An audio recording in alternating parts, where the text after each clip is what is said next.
With the election just a day away now, the parties are trying to squeeze out every vote at this late stage. Our correspondent Guy Henderson is in the German capital Berlin and helping us understand more about the latest situation. Guy, welcome to our program. What about the latest polls, particularly the polls numbers for the CDU and the AfD? Help us understand better.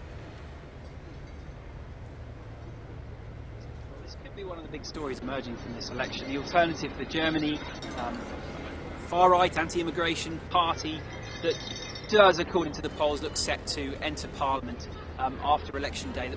There are a couple of polls, an ARD poll showing them at about 11%, another poll released about 24 hours ago showing them at 13%. So that would make them a significant force in the German parliament. Questions, of course, around whether this late surge could actually cause perhaps complacent, more centrist voters to actually get out and vote. Apathy has been a concern amongst the political parties. On the other hand, of course, on the other side of the coin, perhaps not all of those voters who might be thinking about voting for the AfD would necessarily admit it, perhaps even to pollsters. That is a phenomenon that we've seen in other, in the build-up to other election campaigns, both in the United States and Europe recently. So that could be one of the big stories of this election. Another one does seem to be a drop in the last few days, or really over the last few months, for the centre-left Social Democrats. That's the junior coalition partner, in power with the CDU, Angela Merkel's Christian Democrats. That then does, raise the prospect of a change in government, essentially a change in who the CDU partners with. Both of the main contenders for that, the Green Party and the Libertarian FDP, they both want their hands on the powerful German finance ministry, and of course that would have far wider implications, not just for Germany, but for economic policy across Europe. I see. Well, there are a lot of things needs to be watched at this point, but one of the things, Guy, you know it, is this place, Germany, has seen an increase in terror-related incidents in the past year. And we understand on Sunday there's likely to be a marathon worldwide known. So what about the latest situation for the security here, Guy? Yeah, a very significant security operation. We're standing in the government district now. You'll see the German Chancellery behind me. No vehicles allowed to pass through this area. And as you say, you might be able to see behind me some of the warm-up act for the main Berlin Marathon taking place on Sunday. So a significant security operation all the way through Berlin. Of course, as you mentioned before I came on air, 70,000 or more than 70,000 polling stations around the country as well. Perhaps no way of ensuring that they are entirely protected. Obviously, of significant concern to authorities. And don't forget as well, there is potential for election-related violence. We've had failed plots and plots that were foiled by the authorities by far right-wing groups. We saw during the G20 in Hamburg earlier in this year how street violence in that instance, mostly with far left groups, can take place. And actually, there's an anti-Fa and anti-fascist march planned or gathering planned in Berlin through the day here and into Sunday as well, outside the AfD's election party. And don't forget as well, finally, and just briefly, the potential cyber threat. We have not heard much about that in the build-up to this election, the potential for manipulation from perhaps outside parties, the kind of thing that had allegedly borne some influence on the US election. But that is, I'm sure, something that even if behind the scenes the authorities will be looking at as well. Our correspondent Guy Henderson here in Berlin with us. Thank you so much, Guy. The German legislative branch of government, or the Bundestag, have 598 nominal seats in total, but they are elected based on 2 votes. So how does that work? CGTN's Wang Yuan explains how Germany's electoral system works and whether it works well. Every voter has essentially 2 ballots to cast. One is for a member of parliament in their constituency. Half of the candidates are elected this way. The other ballot is for a particular party, and the remaining 299 seats are based on each party's share of this vote. However, a party needs to get at least 5% of the second votes to earn representation. To make sure the Bundestag reflects the overall share each party receives, compensation seats may be allocated to balance the proportion. So technically, there could be more than 598 seats. One of the first tasks of the Bundestag is to elect a federal chancellor who will form a new government. They would, of course, need an absolute majority of agreement. That is where coalitions come in. Bigger parties team up with smaller parties to get the votes they need to push legislation. Wang Yuan, CGTN. And we are joined here by Andreas Wunn, who is the head of ZDF's morning show. It is called the Morgen-magazin. And we are very happy to be joined by you, Andreas, because ZDF is working now in partnership with CGTN, bringing our audience worldwide the latest on the election. Thank you so much for joining us. Thank you for having me. Well, they say the election, not exciting, because Angela Merkel going to be in the office anyway. Well, you know, it's kind of true. It's kind of boring, yeah, because she's leading in the polls, and since we don't vote for candidates but for parties, you know, you look at the coalition possibilities in the parliament, and probably with different coalitions, but Angela Merkel probably, very probably, will be the chancellor. But there are a lot of other nuances going on, which is very crucial for the audience to understand. One of them is the so-called the rise of the right-wing party, the extreme right, the AfD, and they're doing very well recently in the pollings, and it's likely they're going to come into the parliament. It's very likely. They're around 11–12%, and it's a very serious and very historic event in German politics, because never before a right-wing party was member of the parliament. And obviously Germany, with its history, it's a very, very serious moment. This will change the way democracy works. This will change the debates in the German parliament. It will be a big challenge for the other political parties and for society how to deal with this right-wing, in part racist and very populist party. It is very divided at this moment about the views toward the far right, rather. And Angela Merkel, the chancellor herself, when answering a question coming from media, Mr. Wunn said, "I will never work with them." Yes. That's a very determined quote. What does that mean? No, that's totally clear. This is not only Angela Merkel and the CDU, her party. All the other parties also won't form a coalition with the right-wing party. But the big danger is, or the big preoccupation, let's say, is that the AfD, being so strong in the polls, will be the most powerful opposition party. And of course, being the strongest opposition party, then this will be the leader of the opposition. And this will be very troubling for German democracy. Yeah, but the other thing that is interesting to the outside world is how could one person be in the office for 12 years and there's likely to be 4 years to go? What does it say, they will say, about the German electoral system?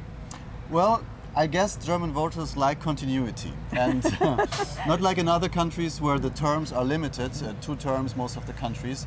Being a parliamentary system, there's no limits. Helmut Kohl was in office for 16 years, Gerhard Schröder was 7 years, and Angela Merkel is 12 years now, and she could be at the end of this term for 16 years. Yes. One of the things people are asking you, I guess, as a representative of the media here, is the last election in the United States, the media was being accused of so-called fake news. And I wondered, here in Germany, are there accusations like this? How does the media work with the candidates and on campaigns? There are some of this kind of accusations coming from the AfD, from the right-wing parties. And of course, also for the German media, it was a challenge to deal with this party. But fake news is more a phenomenon in the social media, and also many right-wing groups are using fake news to influence the voters. So this has been an ongoing discussion in the last few months. And I guess that's one of your battles you have to fight against. Yes. In my channel, for example, we formed a team in the last couple of months to do fact-checking, just to fight the fake news coming from right-wing groups, coming from other groups, just to get the facts straight. So this has been really a challenge and a very special and new kind of campaign. That is a daunting battle. Another daunting battle, of course, are the policies related to the candidates and different parties. The election is going to help us understand whether the reform agenda, long talked about in Germany, is like to proceed or not. Does the majority party now give us any hint about that? Well, the problem is that the two main parties, the CDU and the Social Democrats with their candidate Martin Schulz, they don't have so many differences in their policies. And so for the voters, it's very, very difficult to decide for whom to vote. And of course, the main topics are immigration. After more than 1 million immigrants came in 2015, it's been a huge challenge to integrate the immigrants. Security is a very big issue. Social justice is a very big issue, which especially the Social Democrats has put on the agenda. And there are some nuances, some differences between the parties, but there has been no really fight about topics between the both parties, because they govern now together. And the candidate of the Social Democrats, Martin Schulz, he has not been able to really attack Merkel for her policies. Not much at all. No. In fact, they're pretty much in line on some of the most crucial issues. So Exactly. when voters are going to the polling stations on Sunday morning, they scratch that head and say, what shall I vote for? And as a result, who shall I vote for? Or they would say, who shall I vote for? And therefore, I would agree or disagree with what he or she said. Which is coming first? It's very difficult, but many Germans, you mentioned the electoral system with the 2 votes. So many Germans have tried to really inform them well to vote tactically, because it depends who you give the first vote, the second vote, very much on the coalition. You have to think about what kind of coalition would you like. And very probably is only the existing grand coalition with CDU and the Social Democrats, and maybe the CDU from Angela Merkel with the Liberals and the Greens, which would be an experiment, and nobody knows if this will work, but this could be an alternative. So putting your vote, you have to be very tactical and thinking in terms of coalitions.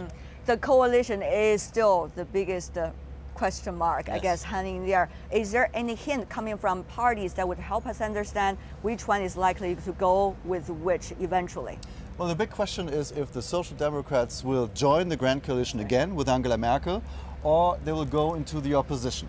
So many governing politicians of the Social Democrats, they tend to, of course, they want to stay in office. What also. kind of difference would that make? Well, it would make a difference of the opposition. That would be, again, a weak opposition with maybe the right-wing party in charge of the opposition. And it would be continuation of the things how they go right now in Germany. Yeah. And maybe another coalition with the Liberals and the Greens would put much more reform into the politics. Well, we don't know. Possibly. Possibly. We yeah. don't know yet. But you know what? It's such a pleasure to have you, Andreas Wunn, who is the head of the ZDFs Morning News. I'm going to watch your show tomorrow morning. Monday morning. Absolutely, Yes. absolutely. What a pleasure to have you, Andreas. Thank you so much for being with us. Thank you for having me. And you are watching the German election, a special program we are bringing to you from the heart of Berlin to our audience worldwide. And we'll be back after this.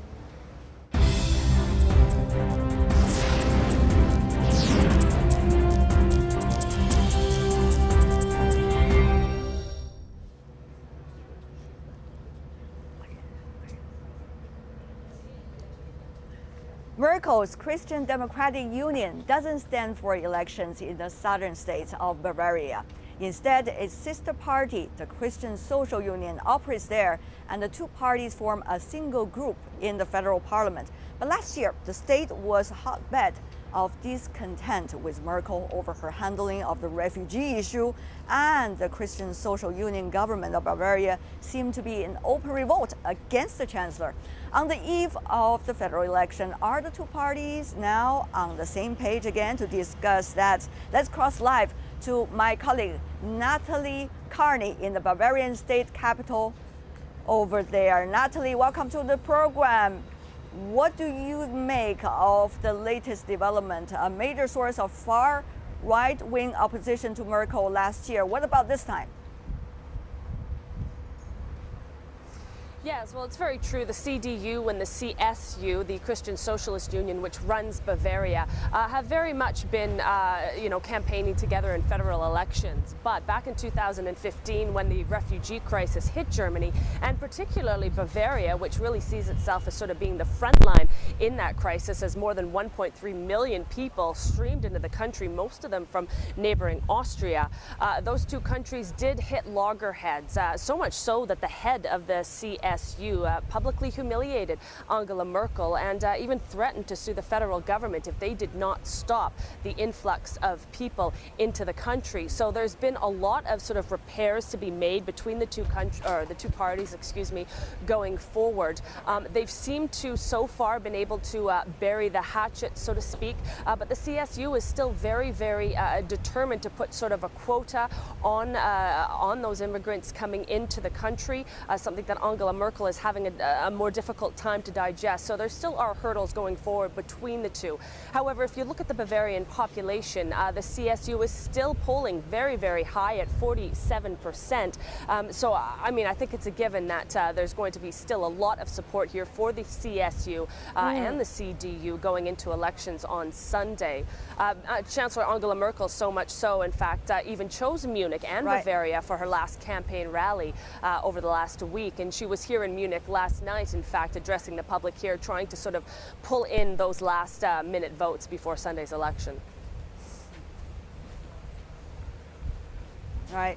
The Union coalition has dominated the national parliament over a decade, Natalie, but in the last 2 years, social problems have grown also in the country, from the refugee crisis to the rise of the terrorist attacks and also far-right sentiment. Has that affected the way these two parties have prepared for this election? In other words, what about their campaign promises?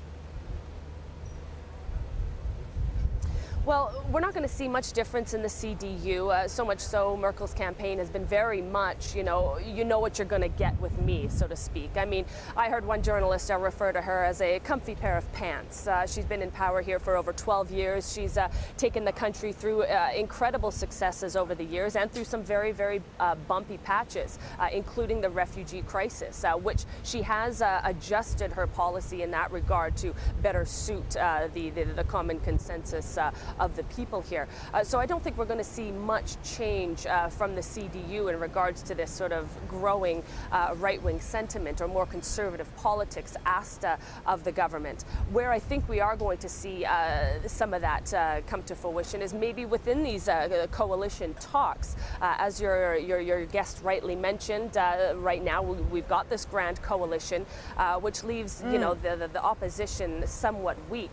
But going forward, when the CDU does come back to power, I mean, again, they are polling at about 36% nationwide, so they are very likely to go into a fourth term here in Germany. We could see them pairing up with the Free Democratic Party, for instance, the FDP, and the Greens Party, who do have some policies which could be much more in line with those who do sort of want more conservative politics within the country. For instance, the FDP oppose deeper EU integration, and as well they are calling for more radical tax reduction and privatization plans. So we may see that some of their policies from those parties, kind of compromise for this growing sort of far-right sentiment. But as your guest rightly mentioned, there is no, there is not going to be any coalition between the CDU and the AfD, this far-right nationalist party. But if the party, the CDU, does pair up with the SPD, the main opposition right now, in another grand coalition, we could see that AfD taking a much more substantial role in the country's opposition. All right, thank you so much, Natalie Carney, our correspondent in Bavaria right now. And join me now, right in front of the Bundestag, is Professor Hans Maull, who's a senior fellow with SWP, a foreign policy think tank here in Germany. Professor, welcome to our program. Thank you. I want to ask you, for many Germans, you call Angela Merkel, the Chancellor, Mutti, which means mama, right? Yes. In German. I just wonder whether that's likely to sway the voters' attitude to one of those candidates. Not the term Mutti, I'm sure not, but what she stands for, yes, certainly, will be an important factor in people's decision to vote, undoubtedly. I mean, she is very popular as a chancellor, and most Germans would prefer to have her against Why chancellor. is she popular as a chancellor? Well, the simple answer is success. She has been Success very about successful. What? Successful in the way people look at her. You know, she's perceived to be very successful in the sense that people get the impression, by and large, this is a well-run country, yeah, and it's economically successful. You know, the slogan of the party is for a Germany in which you can live well and in which you like to live. Perceived as successful. Obviously, in your tone, there's some disagreement with the common belief, Professor. Not necessarily, no, but I'm just stating, you know, success is very much in the eye of the beholder. But the basic fact is a large part of the German population are content. And they want to keep, you know, things as they are, basically. Stable, particularly so what is happening in the other parts of the world. Yeah. But having said that, what about the reform agenda she has committed to much earlier, 12 years almost, but yes, not done yet?